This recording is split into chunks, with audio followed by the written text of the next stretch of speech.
Okay, welcome everyone, and thank you for joining us today at this very first Innovating for Impact webinar series of 2026. This is the first of a 6-part series where we will introduce the smart city concept and explain how smart cities and cities across the globe are embracing new and emerging technology to deliver smarter local services. I will be sharing the slides later on and a recording as well. So if you need to take any notes or anything, please feel free to do so, but just be aware that I will be sharing the slides later. We have a Q&A function. So if you have any questions, you can perhaps just pop them into the Q&A function and we will address those and put those to the panel later on at the end. This is a 45-minute session thereabouts, and we will hear today from Smart Docklands about how they are using citizen engagement to develop and test technology and to enhance services for the future. Then we will hear about how councils are supporting innovation from within. There is a kind of a saying or a belief, I suppose, that all change is local, and Fingal County Council are proving that in supporting change and innovation from within, it is showing real benefits for them. Now, we still have a few people entering the call. So staff in councils across Ireland are hearing terms like digital innovation, emerging technology, emerging technology, Internet of Things, next generation services. So over the course of this webinar, we're going to look at what that actually means. But before we do so, I'd like to ask you to think about 3 things. Okay, so this is like a little game of have you ever? Have you ever heard the term siloed in reference to public services in Ireland? I know I have, and I've been working in public services for 22 years, so just maybe note that for yourself. Second question is, have you ever worked on a collaboration project with one of your counterparts in a council across the Dublin region? And then the third question is, do you think a collaborative innovation project would help you to progress your service? So now I would like to introduce myself. I am Susan Healy. I'm the Communications Lead in Smart Dublin, and I am joined today by my colleague, Alan Murphy. Alan Murphy is the Regional Manager working across all 4 local councils in Dublin, and he's exploring emerging technology and how it can transform public services. He has extensive experience working in this area, and he is going to speak to you now. So I'll throw over to you, Alan. Okay, thanks, Susie. Welcome everybody, and thanks to everybody who contributed to make this happen. Myself and Susie have been engaging with the comms departments and the various DLAs. So collectively, it's led to today. So thanks for everybody for their contributions. We're kicking off today a webinar series. So we plan to do a number of these over the course of the year, and across, I think it's maybe 6, Susie, we're going to do. The broad objectives are to demystify, to share and inspire. So what we mean by that is the kind of terms that Susie mentioned: IoT, emerging technology, the use of drones, digital twins. What does it actually mean? So we're going to try and demystify that kind of terminology. Sharing is our bread and butter in Smart Dublin. So you're going to hear contributions from across all 4 DLAs as to their experiences in being involved in an innovation project. And then hopefully that'll inspire people. So we've worked closely with a lot of stakeholders internally across the 4 DLAs, but we'd love to work with other sections and other departments that have yet maybe to engage with us. So hopefully these kind of stories you'll hear will inspire that kind of activity. So next slide, please, Susie. So hopefully a lot of people have heard of Smart Dublin, but just a quick intro. So we're an initiative of the 4 Dublin local authorities, and So the likes of myself and Susie, we're local government staff, just like everybody on the call here. We do have additional resources that are co-funded by research centres. Carolina, for example, is one of those who'll speak today. So we're all about engaging with industry, academia, other government agencies and citizens to try and drive change, to transform services. So that's the Venn diagram, or our kind of main objectives: to transform council services. And I'll speak to that in a minute. We facilitate collaboration externally as well as internally. We explore innovative solutions. So we're kind of given the freedom to try things, to test the water, shall we say.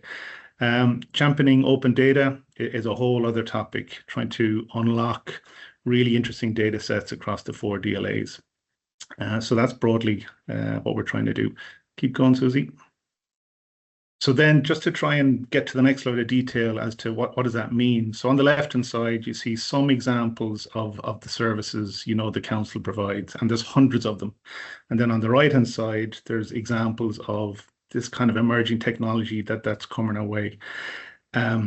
So our role is to kind of work with the service owners on the left-hand side, understand their pain points, and then try to evaluate the appropriate solution that might address that problem statement on the right-hand side.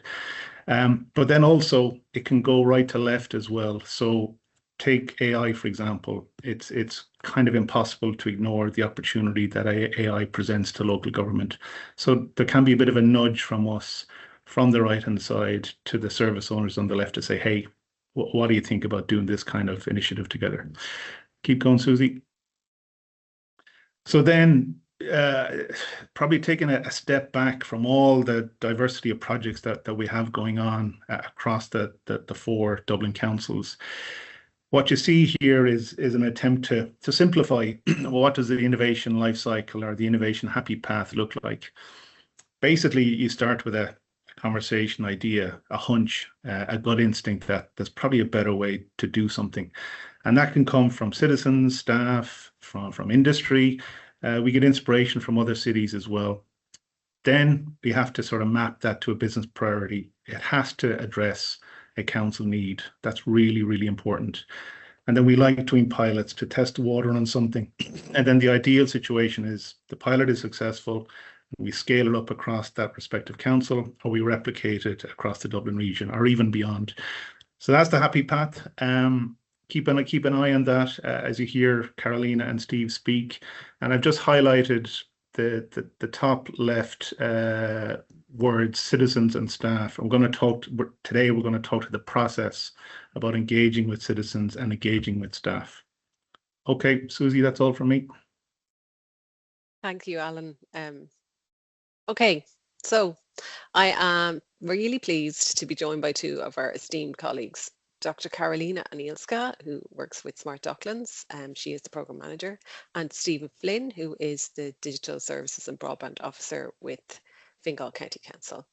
So first up, we will hear from Karolina. Karolina leads the strategic initiatives in Smart Docklands District to advance urban innovation. She brings a unique mix of academic insight, international experience, and hands-on engagement experience. She holds a double BSc in urban management and real estate, and she has a master's in spatial management. During her studies, she was a research assistant at King's College London and at Erasmus University in Rotterdam.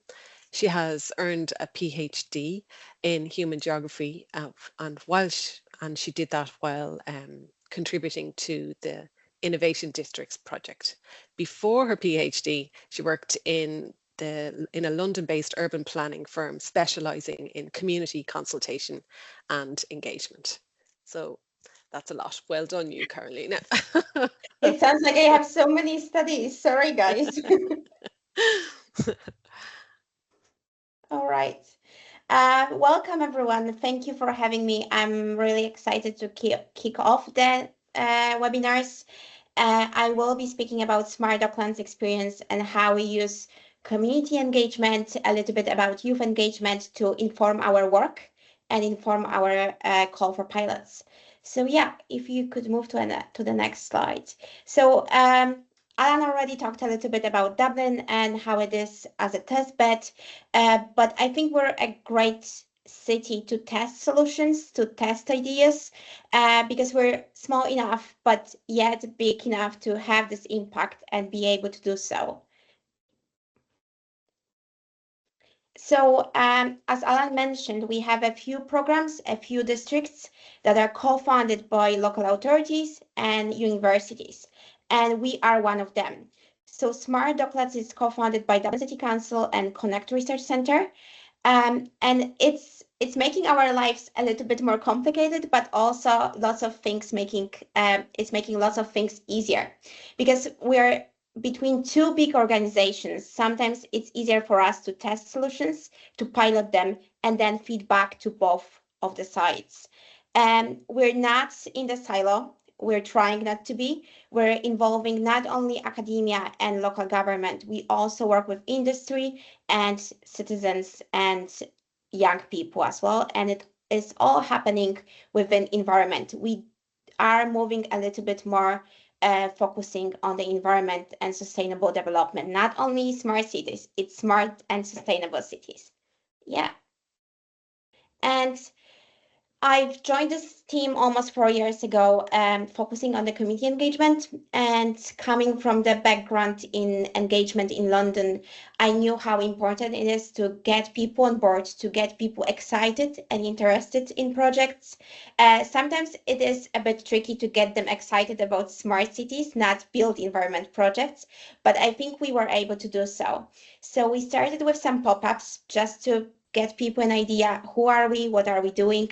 We have an innovation tour that everyone can go on, and then we deliver different workshops.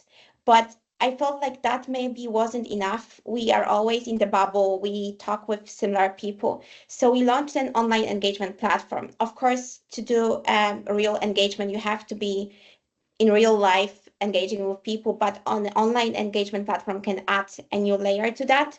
And through that, we were able to gather more than 400 contributions. And what I was specifically really happy about, it wasn't only from the tech employees, it was also from the citizens, because you would imagine someone walking from the Docklands would be representative of a young employee. It wasn't necessarily the case. It was quite diverse, and we got really good answers from the residents as well. And a good tip how to get people to respond was actually ads on Facebook and Instagram. Like our survey would pop up, and people would be transferred to the survey and to the map where they could leave their comments and their opinions. If we could move to the next one. And we asked people what was important to them. We always say we don't want to do tech for tech's sake, but I also don't want to do engagement for engagement's sake. If I'm asking people questions, I need to be sure I'll be able to do something with them. So sometimes when people hear we're from DCC or with Connect, we usually pick one answer depending on the audience, or we just explain the whole thing, which is quite complicated. We would say that we would ask questions that we can do something about. So questions were simple on purpose. What was important to them? What do they like about their area? What would they change? And it wasn't a surprise, but it was a really nice confirmation that they cared the most about environment and people and living. These are categories connected with smart cities research. But this way, based on some qualitative data, some really nice answers in the survey, we were able to end up with 4 categories at the start. That was 2 years ago: environmental monitoring, urban greening, biodiversity, and social behavior and safety, and community development. Through these categories, we were able to launch our call for pilots, which is on the next slide. And that opened in April 2024. So we had this pot of money, which isn't gigantic, 50K for 4 different projects. And then companies, research groups, citizens could apply to that. We ended up with 4 amazing projects that I'll talk a little bit about. The first of them that I think has great potential and is developing a little bit further at the moment is called river leafy water sensors.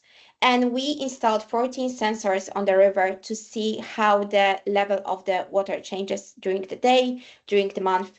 It's not only about being able to see the data at the moment, it's also about gathering the data and then being able to analyze it and have more informed decision making. It's a live dashboard and we can see the data during the crazy rains that we've had recently, well, a few weeks ago. You really are able to see how it changes during the day. What was important for all the pilots, we always had an aspect of community engagement to them as well. So this is a workshop we had with different representatives of different groups to inform the dashboard, to ask what's important to them to be able to see there. We talked with the new DCC Water Sports Center that's just next to the CHQ in Dublin at the moment, and we hope to install one of the dashboards on the screens there so people who kayak, who use the river can see it. The idea is to be able to use the river a bit more and activate it in the future. The second pilot was I think Docklands is up next. It's again connected with environmental monitoring, and it looks at changes in traffic patterns. It's quite simple. The sensors are inexpensive. They're quite simple. They look at the number of cars, pedestrians, bicycles, and this way we'll be able to analyze the data and see how the traffic patterns change. We are just about to, this one took a moment to get on all the sensors up, but we are actually having a workshop to look at the data with citizens. Again, community engagement aspect within the pilot.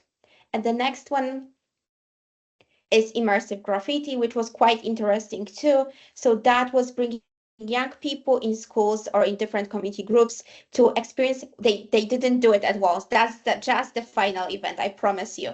The idea was actually to use the VR headsets for them to learn how to do graffiti. So of course, we're not going to solve antisocial behavior this way, but maybe we'll help them to experience some sort of new artistic expression, and then we can activate them in this area and teach them something new as well.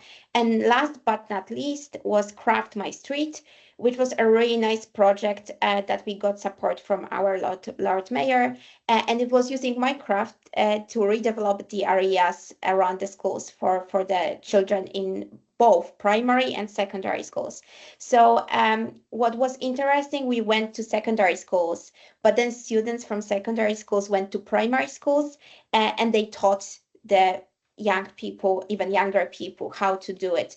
And then during the final event that had 50 kids in different ages in one tiny space, they were able to see all the projects and vote for them, which is an element of participation and democratization. And these were the pilots that we had last time. And just recently, I think on the next slide, there is a poster for the new pilots. We launched the new call for pilots at the end of last year, and we're just about to announce the winners in 3 weeks. We had a bit different categories. We again had urban greening because we didn't get a good one last time, but we had mobility, innovation, accessibility, inclusive design, digital tools, and tech access. They're still based on that community survey.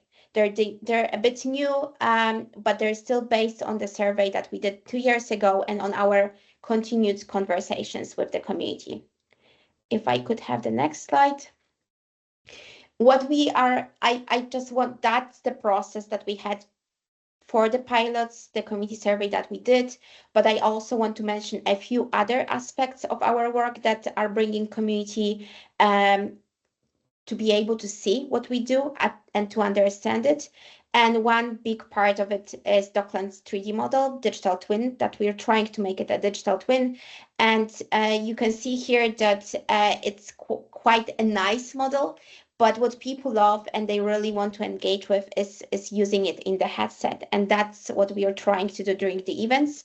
But it will be also a tool internally for the DCC to be able to see how different planning applications can change the area.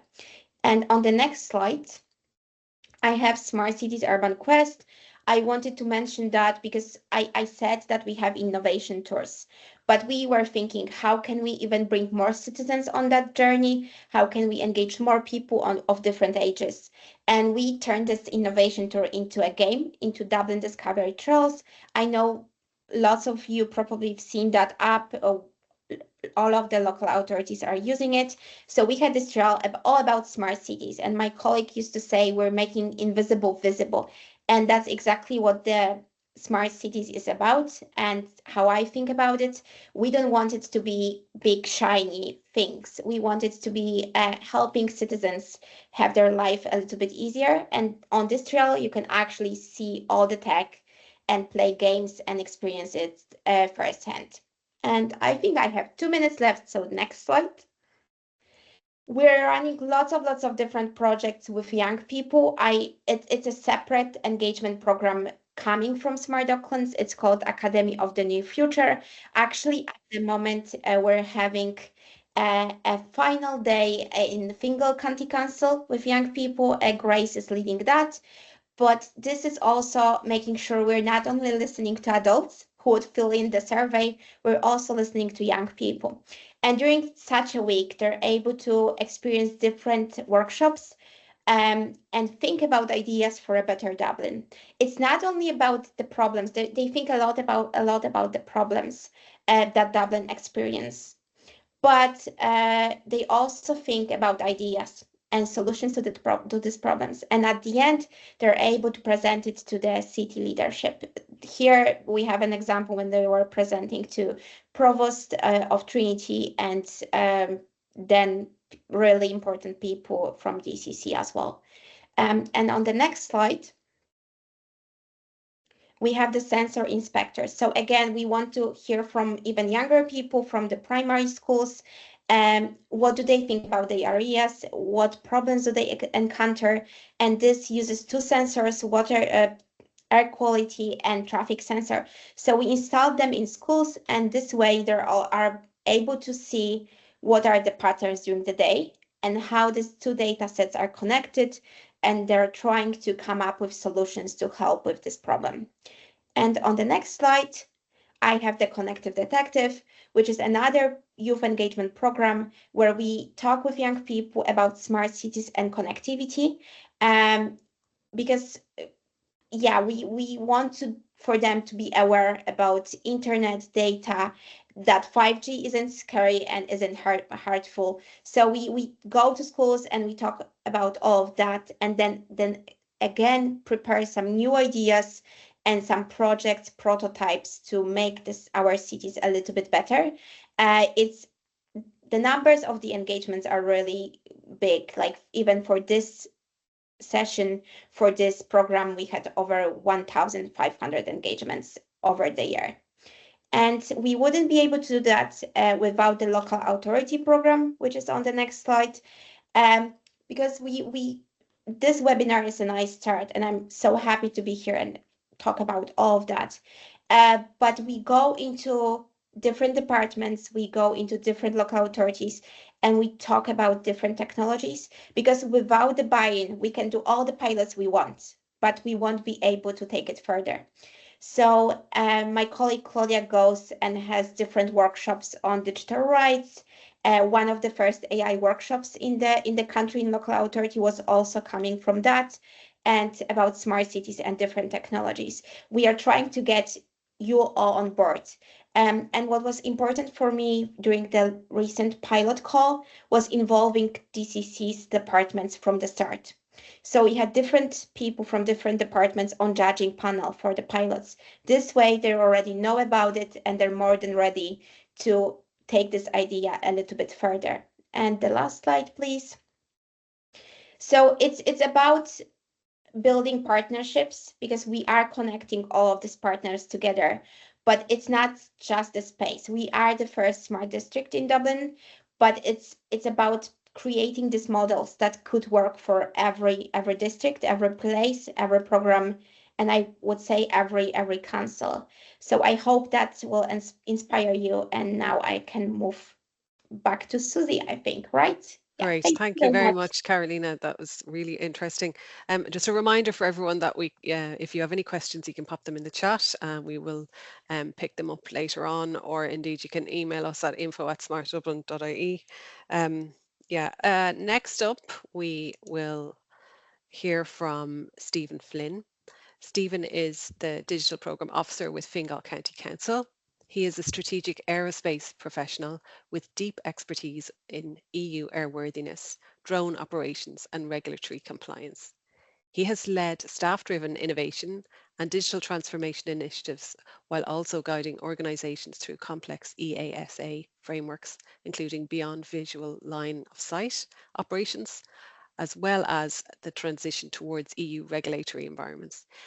Stephen specialises in turning complex regulatory, digital and operational requirements into practical, scalable solutions that deliver real public value. Over to you, Stephen. Terrific. Hope everyone can hear me. Welcome to the presentation. Just a brief word about myself. I am the Digital Program Officer. I've been in the position about 6 months, so it's been quite the learning curve to see all the great things that have been going on. My background does include some time inside a startup accelerator as well as a founder and innovator. And so a lot of this is close to my heart. And I think when you see all the great tech that's been done in various projects, there is a need for staff in various departments to innovate across various methodologies, really to help them really focus and engage with the community and also with each other. So I think the place to start for me is the question of sort of, when are you ready to innovate? And I think if you're asking yourself that question, if you're sitting around feeling, a little frustrated with the processes that you're working on, and you can see other efficiencies, maybe you're naturally proactive, maybe you experiment within your current remit and the boundaries around your current job, always trying to find the next piece of the puzzle, so to speak. And personally, maybe you're open to feedback and you learn quickly, and really you have visions beyond your immediate role or how you engage with the community. And I think a lot of those pieces, if any of that rings a bell, have a think about how innovation might fit for you. And I think as soon as you go on to the next slide, as soon as you start thinking about that, you start realizing, okay, so what are the barriers that you can expect when you run into innovation, and how you're setting it up across departments. I think firstly, it's obviously people need time. People tend not to even submit a proposal because they're already busy working a full-time job doing what's already on their plate. The second blocker tends to be, management and system buy-in. You have to have that support from management. And it's very hard to innovate if you're not supported by the system. I think the third is knowledge barriers. You might not have all the skills. I mean, almost certainly you don't. You probably don't understand all the tech, to innovate a new idea. So you need help finding the people and skills to complement your vision and put a team together. And then finally, obviously, is budget. Everything functions around a budget, and you need funding resources to achieve most things. So next slide. So in 2021, under the leadership of Anne-Marie Fairley, the Chief Executive Innovation Fund was set up in Fingal. And I think some key points to just touch base on is about how this was done is that the project like this had to come from the top of the organization. That goes to the management buy-in and the culture of the organization. It was envisioned to be open and promoted to all staff across all departments. So everyone from people at the front desk to people out in the parks and working on the streets. And that was really important that it spanned the entire organization. The goal is to foster projects that have impact, but can also be replicated or scaled across the council or county. And it's not a guarantee that all projects will do that, as some innovations don't always spin out and scale, but this is always the goal for every project. And then corporate services allocated a yearly budget of $50,000 to fund the ideas. So when you look at that and you sort of apply them to the barriers, this is how it looks. So the projects would have time, and they'd have 12-month window to develop from the award of the funding to completion. The staff working on the projects would be allocated time within their normal working day and not expected to work additional hours outside their normal job. Also, projects must be sponsored by senior staff within the department. So it's not just one person They have to come together as a team, and this creates manager buy-in and support, which is one of the critical pieces of all of this. And then also, because this is a lead from the Chief Executive's office, it's designed to trickle down through the council's management structure with the aim of creating support across the council. Next slide. And then in terms of knowledge, support, and budget, the budget available for each project is up to 15,000 euros, and this money can be allocated internally to support IT development or other staff resources, but it can also be used to hire services or tools or products from outside the council as part of the project. And then in addition, the department sponsor can match the award funding, which means each project can access up to 30,000 euros. And finally, what they did is they put digital services, my department, to offer some project management and support to people. So there's always support to help find resources. So essentially, our department, even if it's not IT focused, is going to be there to support and guide all the projects across their journey. So on to the next slide. So the way the process plays out essentially is digital services opens a call internally, and for us it was around December 1st last year was the deadline for submissions. And when that goes out, ideas are talked about internally, and so someone with an idea will come to a manager, someone else in the department, and they'll come together as a team and approve that they want to do the application, and that goes to allocating time within their department. So they submit for a green light to get some funding, and they all come together into our bucket. And last December, I think we had 15 applications across the council. So at that point, we put together a cross-departmental selection panel, and they meet and they talk about what's been done in the past and where the money, what are the most promising projects, and then they award them.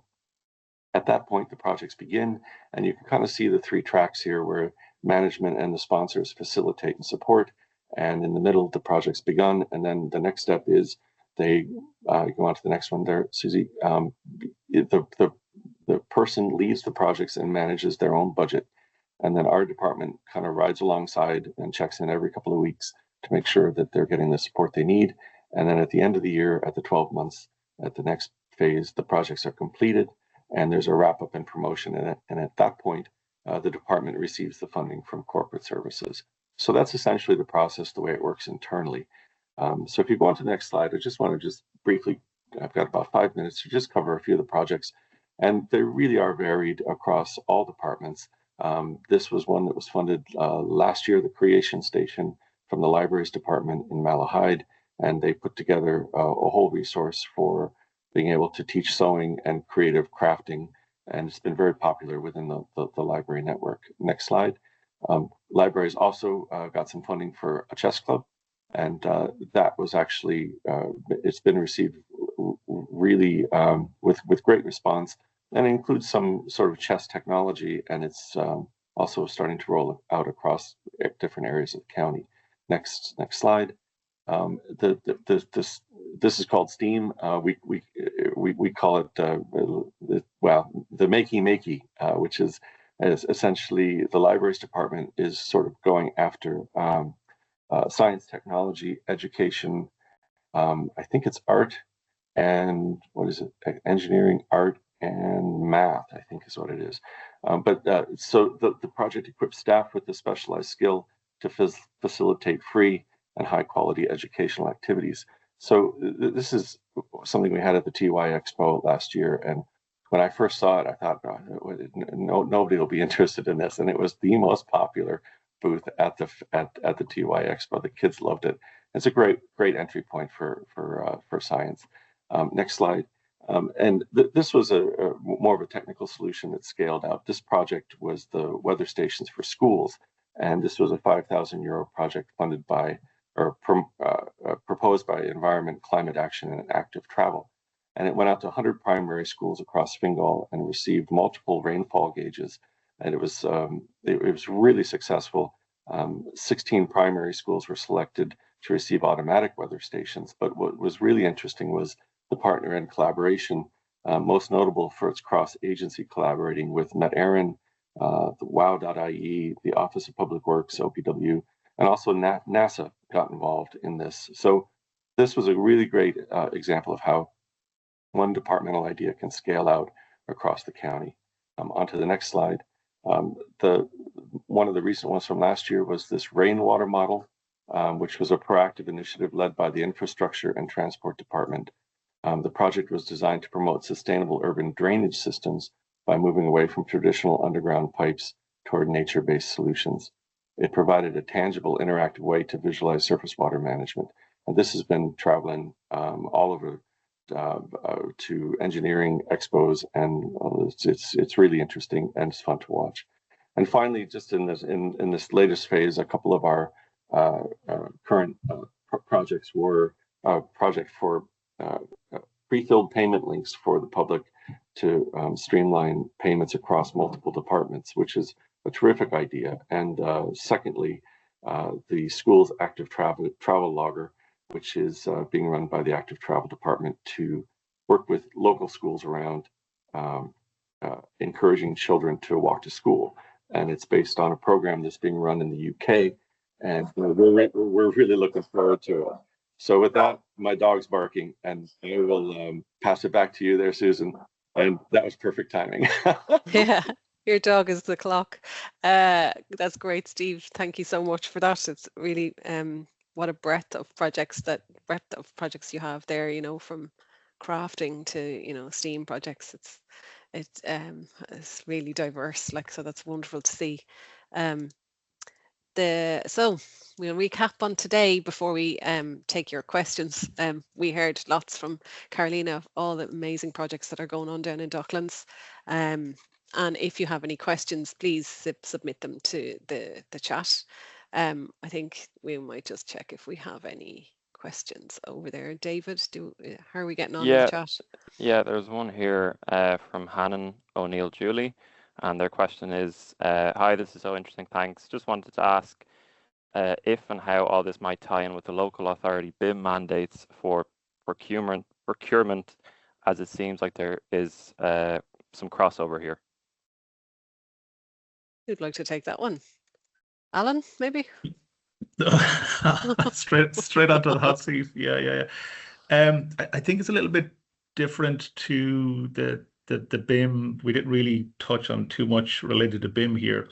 Carolina did, though, highlight the 3D model that was done in the Docklands, and that was one of the first iterations of us trying to get our head around, you know, what is a digital twin? What is a 3D model? What are the opportunities that it presents to the councils? And that conversation has progressed into the current thinking around BIM across the DLAs. So BIM is a bit different to what we've talked about today, but our dabbling in 3D models and digital twins has fed into that kind of BIM thinking that will be mainstream quite soon. Yeah.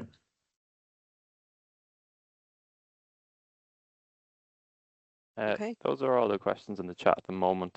But if you have more, put them in, and then I'll read them out at the end. Yeah, for a quick Q&A. Yeah. So one of the things that sprang to mind for me were around the sensor project. Like, are there any other services expressing an interest in actually using the sensor data, Carolina? Yeah, so we had a few partners reach out to us. So one of them would be the Water Sports Center. As I said, they're quite interested to be able to see the level of the river.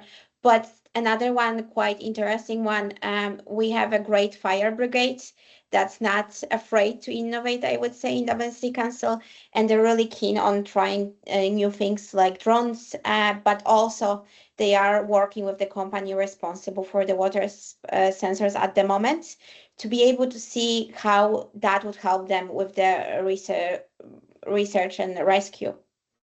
Okay, so the water level is important to them. I think I remember hearing that, you know, it will help to inform decisions. Like, so if they have an emergency call out on the Liffey and they have to go out towards sea, they have to use a different type of boat than if they go inland. Exactly. So that would give them information how to carry this on. Yeah, so that's like a directly data-informed decision directly in an emergency situation. So having the most accurate, up-to-date information from now is really important and very helpful for them in that situation. Okay, the Innovation Fund. Steve, how did you encourage people to get involved? Like, because everyone is really busy. Like, we're really busy keeping the machine moving. So how do we like say to people, look, it's an innovation project. It's going to be extra work, maybe a little bit extra work, but you know the benefits are worth it. How did you get over that barrier?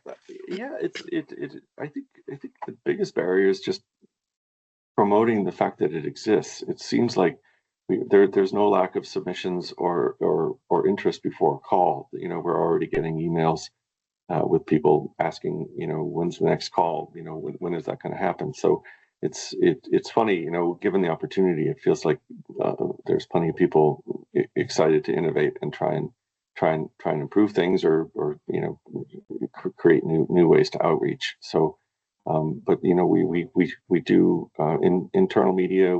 We're in the newsletter, and it's just we're constantly out trying to promote it, you know, internally to staff. And like the funding, the small funding that's available for them, like that must be an incentive for people to participate, that it's kind of a safe space with a small funding. It's not going to come out of their budget, their working team budget. Yeah, exactly. And I mean, and like I said, the funding can go up to 30,000 euros. So it's certainly plenty to do prototyping and to get ideas into some reality that can be possibly scaled and advanced with bigger budgets. So it's and there's also a great variety. That's the thing that caught my attention is it runs from health and wellness internally to highly technical sensor driven projects as well. So it really is across the gamut. Okay, all right, great. How are we doing on the chat there, David?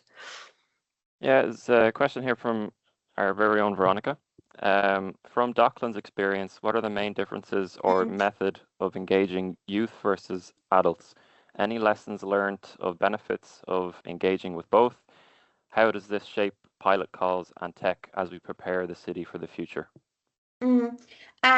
Well, they're not that different. You would think that engaging with kids and adults is so different. It's not. And we're trying to actually keep it light and really fun for adults too. And it's sometimes usually better to keep the content quite simple and quite easy, even for the adults within the councils. So we usually, since we are different people working with different audiences, we usually have one content, then we look at and we try to change it according to the audience. So we are making little tweaks to make sure that we are speaking their language. I don't work that much with young adults, so I think that's the most difficult group for me. I can handle kids, I can handle students, but teenagers are not my cup of tea, but I have amazing people who do that. So I think for that team, for ANF, it's very important to see how they look at the future. And sometimes we can't change adults' minds. So that's why we have to start with the education, even with things like 5G or maybe technology. That's why we start at such an early stage. But I would say it's really important to actually involve all of them, because they will have different opinions, because they have different experiences. So it has to be a mix. I would always say, when we're engaging within the area, we have to check what's the social economic background of the area and try to kind of like engage with the same people.